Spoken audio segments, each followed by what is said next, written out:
اللہ تعالیٰ نے جو انسان پیدا کیے ہیں ان کے مزاج مختلف ہیں.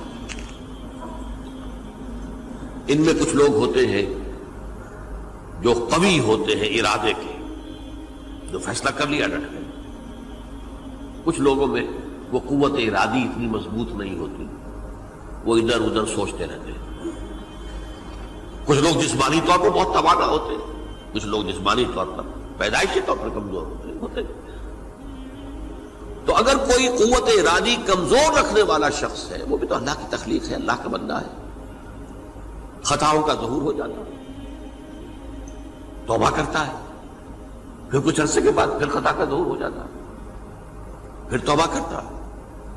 تو ہم تو یہ سمجھیں گے کہ ایک حد کے بعد پھر اس کی توبہ قبول نہیں ہونی چاہیے. لیکن حدیث سنیے، وعن ابی ہریرہ رضی اللہ تعالی عنہ قال قال رسول اللہ صلی اللہ علیہ وسلم ان عبدا اذنب ذنبا، یقیناً ایک بندہ جو ہے وہ ایک گناہ کرتا ہے.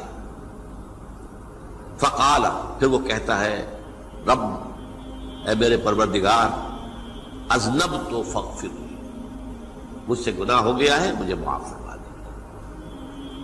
فقال ربہ، تو پروردگار یہ کہتا ہے اعلم عبدی ان لہ ربا یغفر الذنب ویأخذ بہ،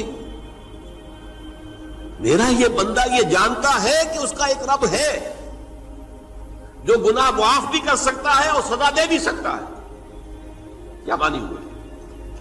گناہ اس نے کیا ہے لیکن جانتا ہے اللہ کو کہ وہ معاف بھی فرما سکتا ہے، تبھی تو وہ اللہ سے معافی کی درخواست کر رہا ہے. اس کے اس جاننے کی بنیاد پر، اس کے اس علم کی بنیاد پر، اس کے اس ایمان کی بنیاد پر فرمایا غفرت لعبدی، میں نے اپنے بندے کو معاف کر دیا. ثم مکث ما شاء اللہ، پھر وقت گزرا جتنا کہ اللہ نے چاہا. ثم اذنب ذنبا، پھر اس سے گناہ ہو گیا. فقال رب اذنبت ذنبا فاغفر، پھر کہتا ہے پروردگار مجھ سے گناہ ہو گیا، پھر مجھے معاف فرما دے. فقال ربہ، اللہ فرماتا ہے عالم عبدی ان لہ ربا یغفر الذنب ویأخذ بہ، میرا بندہ ہے نا جو جانتا ہے کہ اس کا ایک رب ہے، ایمان باللہ اس کے اندر ہے، تبھی تو پکار رہا ہے. اور یہ بھی جانتا ہے کہ وہ گناہ معاف بھی کر سکتا ہے اور چاہے تو پکڑ بھی سکتا ہے، سزا بھی دے سکتا ہے. تو فرمایا، اللہ تعالیٰ فرماتے ہیں میں نے فرمایا کہ میں نے معاف کر دیا. ثم مکث ما شاء اللہ، پھر ایک عرصہ گزرا اس کے بعد. ثم اذنب ذنبا، پھر اس نے گناہ کیا. قال رب اذنبت ذنبا آخر، اس نے کہا پروردگار میں نے تو پھر ایک اور گناہ کر دیا، فاغفر لی، مجھے بخش دے. فقال اعلم عبدی ان لہ ربا یغفر الذنب ویأخذ بہ، میرا بندہ جانتا ہے نا کہ اس کا ایک رب ہے جسے وہ پکار رہا ہے، کیوں وہ جانتا ہے کہ اسے اختیار حاصل ہے کہ چاہے تو بخش دے اور چاہے تو پکڑ لے. اس کے اس علم، اس ایمان کی بنیاد پر میں نے اسے معاف کر دیا. ایک اور حدیث، میں نے چونکہ اس گفتگو کے لیے ان احادیث کا تفحص کیا ہے، یہ تو بہت ہیں حدیثیں، میں نے ان میں سے کچھ چنی ہیں. ہمارے بعض واعظ ناصح وہ بھی کسی شخص کو روکتے رہے، برائیوں سے روکتے رہے، نہیں رکتا، تو کہیں غصے میں آ کے اللہ تجھے کبھی معاف نہیں کرے گا. یہ کتنا بڑا جرم ہے، اس کا اندازہ کیجئے اس حدیث سے. تو میرے بندے کو میری رحمت سے مایوس کر رہے ہیں، کتنا بڑا جرم ہے، اس کا اندازہ کیجئے. یہ مسلم شریف کی روایت ہے عن جندب، حضرت جندب رضی اللہ تعالی عنہ سے، ان رسول اللہ صلی اللہ علیہ وسلم حدث، کہ اللہ کے رسول صلی اللہ علیہ وسلم نے ایک واقعہ بیان کیا. ان رجلا قال، کہ ایک شخص نے یہ کہا واللہ لا یغفر اللہ لفلان، کہ خدا کی قسم اللہ تعالیٰ فلاں شخص کو کبھی معاف نہیں کرے گا. وان اللہ تعالی قال، اس پر اللہ تعالیٰ نے یہ فرمایا منزل الذی یتعلی علیہ، یہ کون ہے جو میرے اوپر حکومت کرنے والا آ گیا، جو میری طرف سے حکم لگا رہا کہ میں کبھی معاف نہیں کروں گا؟ منزل الذی، کون ہے وہ شخص، الذی یتعلی علیہ انی لا اغفر لفلان، کہ میں فلاں شخص کو کبھی معاف نہیں کروں گا، قد غفرت لفلان، اس کو تو میں نے معاف کر دیا، واحبطت عملہ، اس شخص کے تمام اعمال میں نے ضائع کر دیے کہ تم نے میرے بندے کو مایوس کیا۔ یہ ہے جرم کی انکار۔ تو توبہ کی دعوت دیتے رہو، توبہ کے لیے لوگوں کو آمادہ کرتے رہو، توبہ جو ہے اس کے لیے ترغیب دیتے رہو، اللہ تعالیٰ معاف فرمانے والا۔ اب آخری حدیث سنا رہا ہوں، یہ تو بہت ہی عجیب حدیث ہے اور متفق علیہ، یہ بخاری اور مسلم دونوں میں۔ حضرت ابو سعید الخدری رضی اللہ تعالی عنہ جو ہے وہ اس کے راوی ہیں۔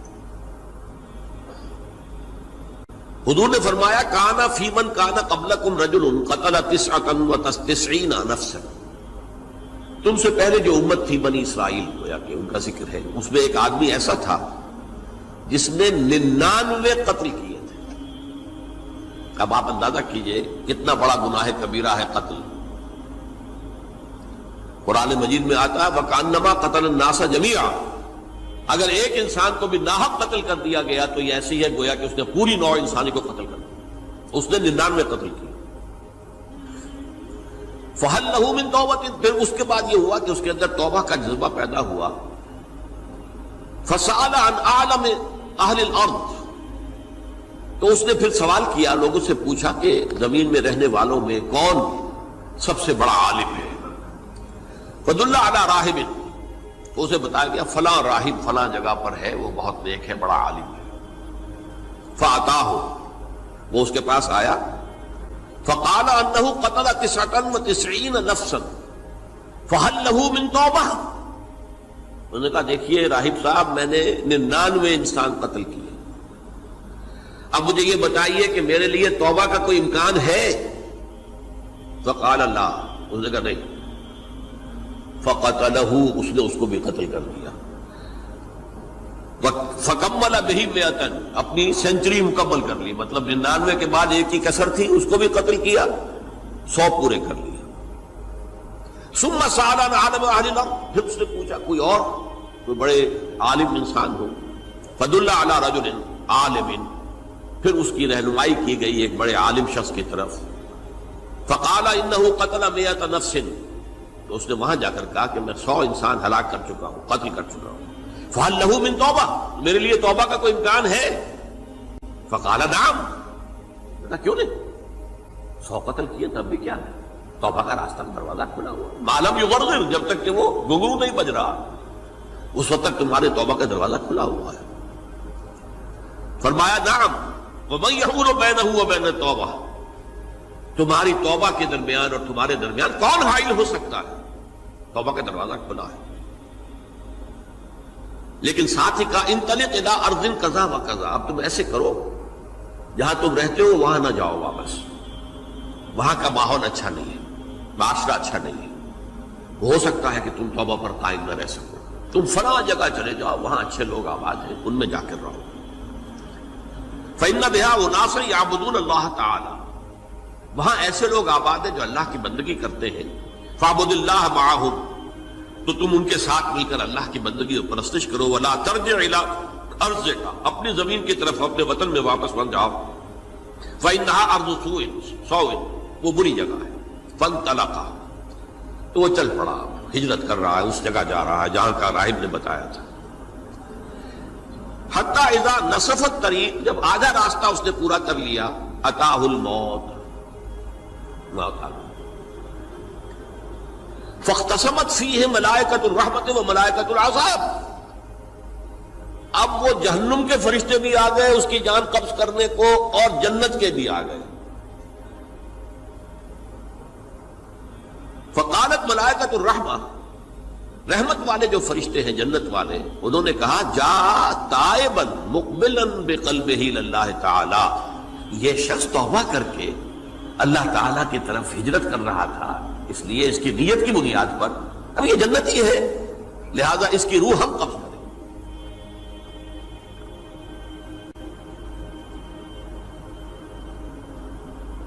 وقالت الملائکۃ العذاب، اور وہ جو عذاب والے فرشتے ہیں وہ کہیں گے انہ لم یعمل خیرا قط، تو نے توبہ کے بعد کوئی نیک عمل تو کیا ہی نہیں، تو کس بنیاد پر اس کو تم جنت میں لے جاؤ گے؟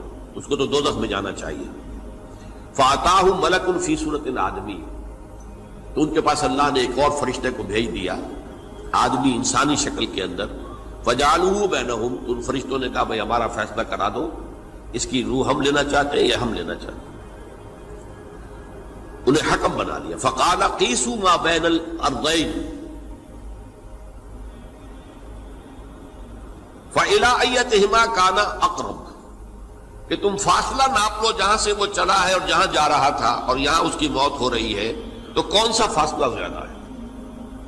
جب ناپا گیا، بلکہ ایک حدیث میں آتا ہے کہ اس پر اللہ نے زمین کو جو ہے حکم دے دیا، ایک طرف والی زمین تو سکڑ جا، دوسری والی جو ہے تو پھیل جا، تاکہ وہ جدھر جو وہ جا رہا تھا وہ زیادہ قریب ہو جائے بنسبت اس کے کہ جہاں سے وہ چلا تھا۔